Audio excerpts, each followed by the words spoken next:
नमस्कार, स्वागत है आपका हमारे इस YouTube चैनल पर। मैं मुनमुन श्रीवास्तव आपका हार्दिक अभिनंदन करता हूं। आज हमारे साथ हैं डॉक्टर रतनलाल जी। डॉक्टर रतनलाल जी हिंदू कॉलेज में इतिहास के प्रोफेसर हैं। आइए हम उनसे जानते हैं कि ये जो तीनों कृषि कानून वापस लिए हैं सरकार ने, क्या इसके पीछे कोई राजनीतिक मंशा है या फिर जो है पर्दे में कुछ और चल रहा है। स्वागत है डॉक्टर रतनलाल जी।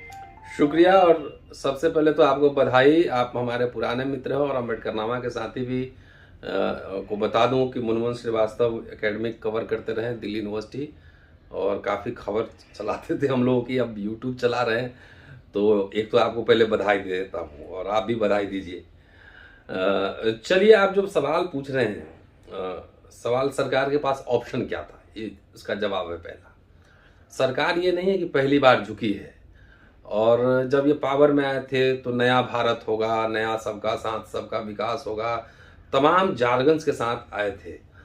अल्टीमेटली हुआ क्या इसमें? किसका साथ तो ले लिए, अब विकास किसका हुआ जरा ये बता दीजिए।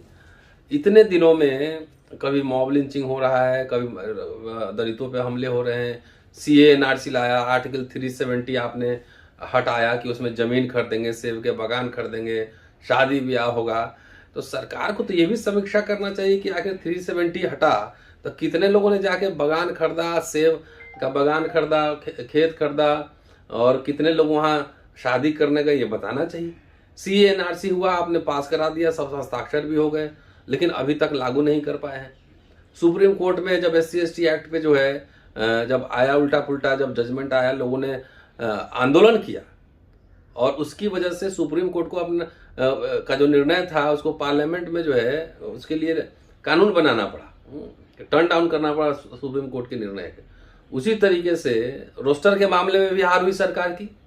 सुप्रीम कोर्ट ने जो डिसीजन दिया उसको टर्न डाउन करना पड़ा। तो कई मुद्दे जो है ट्राइबल के इश्यूज थे तमाम, इस मुद्दे पर सरकार हारी है, ये बात मानना पड़ेगा। CA NRC को आप कोरोना को लेकर, और चूंकि इसमें लग रहा था खाली मुस्लिम प्रोटेस्ट कर रहे थे, तो आपने कई बहाना लेकर दबा दिए। लेकिन इस बार पाला पड़ा था वो किसानों से। वही किसान जो आपके वोट बैंक थे वेस्टर्न यूपी में, वही किसान आपको ज्यादा वोट देकर, वहां पे 52% वोट मिला था पिछली बार, वो आपको सत्ता में लेकर आए थे। और जिसके वोट पर आए उसी को आप क्रश करना चाह रहे थे। 3 कानून था, पहले बड़े बड़े गोडाउन बन चुके हैं हरियाणा में, बिहार में, अडानी गोडाउन सब बन चुके थे। तो बगैर कानून पास हुए ये गोडाउन कैसे बन गए, रेल का ट्रैक कैसे वहां चला गया? इसका मतलब था कि सरकार की मंशा कुछ और थी कि कृषि कानून लाकर जो खेती करने वाले लोग हैं उसको खेतिहर मजदूर बना दिया जाए। तो इस बार पाला पड़ा था। फिर CA NRC नहीं था कि आप कोरोना कह के लगातार साल भर से ज्यादा बैठा हुआ था किसान वहां धरने पे। हम लोग भी गए थे कई बार, राकेश टिकैत को यहाँ हमने बुलाया था 13 अप्रैल को।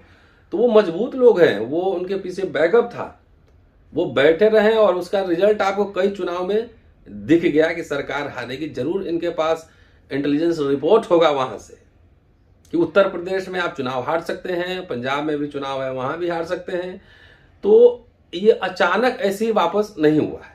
ये राजनीति उनके जहन में, उनके दिमाग में ये था कि चुनाव हारेंगे, इसलिए अचानक, पहले से कोई घोषणा नहीं थी कि राष्ट्र के नाम संदेश करेंगे, अचानक 8 साढ़े 8 में होती है कि राष्ट्र के नाम संदेश करेंगे और माफी मांगते हुए आप तीनों कानून आप वापस ले लेते हैं। तो ये राजनीतिक दबाव में किसानों की जीत है, उनको सैल्यूट करना चाहिए। और इससे ये साबित होता है कि सरकार जो भी एंटी पीपल, एंटी कॉन्स्टिट्यूशन जो भी निर्णय लेगी, अगर लोग सड़क पर आएंगे तो न ट्रेन बिकेगा, न रेल बिकेगा, न निजीकरण होगा, न कुछ नहीं होगा। ये तो सरकार आई है, सब कुछ को बेच ही रही है सीधा। क्या क्या बनाया है ये पूछिए इनसे। तो बनाने के लिए बनाया है, राम मंदिर बनवाया है। तो राम मंदिर से कितने लोगों को रोजगार मिला है, और जितने लोगों को मिला है कौन लोग हैं वो बताइए। कह रहे हैं कि हम आरक्षण, कोई माई का लाल जो है टच नहीं कर सकता है। आपने सब 10% आरक्षण भी लगा दिया सबके लिए, लेकिन दूसरे हाथ में सब कुछ बेच रहे हैं। तो जो भी, चाहे वो रिजर्व हो, नॉन रिजर्व हो, जो यूनिवर्सिटी में पढ़ा रहा है तो सरकारी में तो 1.5 लाख तनख्वाह मिलता है, प्राइवेट में जाएगा तो 40,000 में पढ़वाएगा, तो कैसा लगेगा? तो ये जितने जो निर्णय सरकार ले रही है वो सब एंटी पीपुल है। और किसान का तो मसला और गंभीर था, क्योंकि उसका तो मार तो सब पे पड़ना था ना। जो अरहर की दाल, गैस सिलेंडर लेके राजनाथ सिंह या स्मृति ईरानी जो बैठते थे धरना पर, और पेट्रोल को लेकर जो धरना पे बैठते थे वो कहाँ चले गए? आज उस दाम में कमी हुई कि बढ़ोतरी हुई, सेंचुरी मार दिया।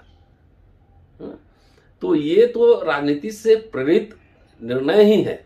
लेकिन मैं ये भी कह रहा हूं कि सरकार लेट कर गई है, अभी भी किसान हटने के लिए तैयार थोड़ी है। एमएसपी का मसला है, मझोले किसान का मसला है, कई मसले हैं जिसको लेकर राकेश टिकैत बोल रहे हैं। और एक बात उन्होंने बहुत जबरदस्त कही है कि मीठा बोल रहा है, जरूर कुछ गड़बड़ है, काला है। तो समझिए किसान अभी भी इसका इम्पैक्ट चुनाव सब में दिखा है, चाहे तमिलनाडु का हो, बंगाल का हो, तमाम जगह दिख रहा है। उत्तर प्रदेश में भी चुनाव है, वहां अगर हार गए तो इनका जो राष्ट्रवाद है, राष्ट्रवाद के नाम पे खाली वोट लेना है सबसे। राष्ट्रवाद के नाम पे सारी संपदा जो है, जमीन से लेकर तमाम कुछ खाली पूंजीपतियों को, अडानी अंबानी को बेचना है। तो पब्लिक समझ नहीं रहा है वो किसान में कौन लोग हैं, उसमें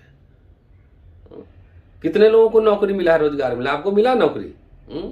तो नौकरी सब खत्म हो रहा है, निजीकरण हो रहा है। आप सरकारी ऑफिस में जाके देखिए, ऑपरेटर्स और जो ऑफिस के स्टाफ अपॉइंट हो रहे हैं 20,000 30,000 में, वही सरकारी नौकरी रहती तो ब्राह्मण भी होता तो उसको 50,000 60,000 मिलता ना। तो वही आदमी अब चुपचाप खाली जय मोदी जय मोदी जय भाजपा कर रहे हैं। तो ले लीजिए आप 60,000 की नौकरी, 20,000 पे काम कीजिए, खुश रहिए, अच्छे दिन आ गए आपके। तो जाहिर है कि अब जनता इस बात को समझ रही है। देखिए गाल बजाना बहुत दिन नहीं चलता है, और लगेगा आपको कि हम कर लेंगे और सब कुछ एकदम हर समय यही चलेगा, काट के हड़िया बार बार नहीं चढ़ती है। 2 बार आपने सरकार बना ली, ऐतिहासिक था, तो आपको डिलीवर करके दिखाना चाहिए था। तो किसानों को कई बार मुसलमानों पे हमले हो रहे हैं तब शांत हैं, दलितों पे हमले हो रहे हैं तब शांत हैं। कोई इंस्टीट्यूशन काम नहीं कर रहा है, कोई डेमोक्रेटिक इंस्टीट्यूशन ठीक से काम नहीं कर रहा है। तो आप किसानों पे एक एक करके सबका टेस्ट कर रहे थे। जैसे मुर्गा के दुकान में एक मुर्गा काटता है ना, जब दूसरा मुर्गा चुपचाप उधर रहता है, दूसरा का नंबर तुरंत आ जाता है। तो एक एक करके आप सब पे टेस्टिंग ले रहे थे। तो कई टेस्ट में आप पास हो लिए, कई टेस्ट में जनता ने आपको फेल करा दिया। तो इस बार हो सकता है कि चुनाव में भी जनता फेल करा देगी। तो इसलिए निश्चित रूप से ये राजनीति से प्रेरित है। तो आपको लगता है कि ये फैसला राजनीति से प्रेरित है और भी कुछ और फैसले भी रोल बैक होंगे?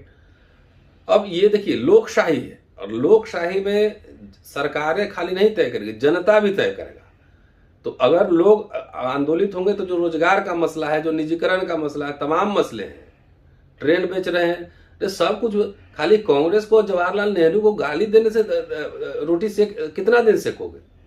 उन लोगों ने जो बनाया वो सभी बेच ही रहे हो। तो अभी तो और सारे इश्यूज आएंगे। लोगों में कॉन्फिडेंस बढ़ा है जिस तरीके से सब इलेक्शन कमीशन को, जुडिशरी को, तमाम कॉन्स्टिट्यूशनल जो बॉडीज हैं उसको आप मैनिपुलेट करके, और जिस तरह से तानाशाही चला रहे थे, जस्टिस की हत्या हो गई, और वो भी क्या हुआ नहीं हुआ आज तक नहीं पता है कौन लोग शामिल थे। तो सबको आप दबाओगे तो आखिर आप काम किसके लिए कर रहे हो? कौन सुरक्षित है? आपने पहले तो कन्विंस कर दिया था कि हिंदू बना लो, हिंदू राष्ट्र। तो हिंदू राष्ट्र बनेगा तो उसमें किस किस को, मुनमुन को नौकरी मिलती है कि नहीं, मंत्री बनता है, वो भी देखेंगे। तो सवाल अब 21वीं सदी है ना, आपको दुनिया को भी जवाब देना है। मीडिया का इंस्टीट्यूशन आपके किस लेवल पर चला गया है? इंटरनेशनल मानक में जो है वो निम्नतम स्तर पर चला गया है। तो ये सब सोचना चाहिए ना, आपके तानाशाही बहुत दिन चलेगी नहीं। डेफिनेटली बहुत सारे कानून अभी इनको वापस करेंगे, या चाहे जो बना चुके हैं उनको लागू नहीं कर पाएंगे। क्यों किचन भी डामाडोल है, सिलेंडर पे भी सब्सिडी खत्म है सर। ये आप तो समर्थक रहे हैं भाजपा के, आप ये बात कर रहे हैं, इसका मतलब मामला थोड़ा सा संगीन होता जा रहा है कि किचन तो सबको अफेक्ट कर रहा है ना। जिसको 10,000 तनख्वाह है उसको भी अफेक्ट कर रहा है, जिसको 2 लाख है उसको भी अफेक्ट कर रहा है।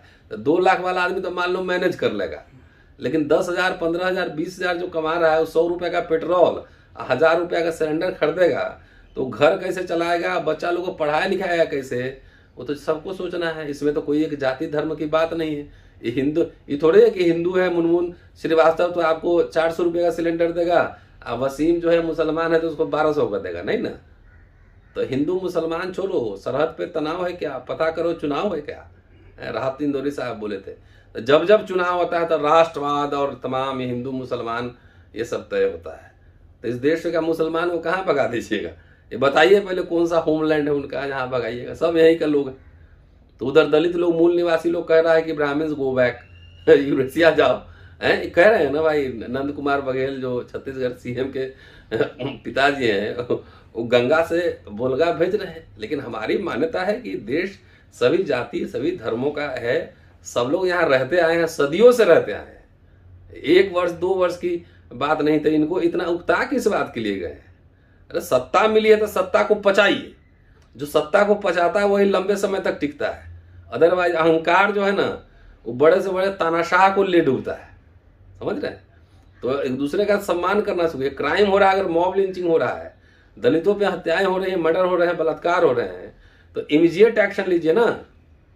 वोट भी तो उन्हीं से लेते हैं, उसमें डिले होता है।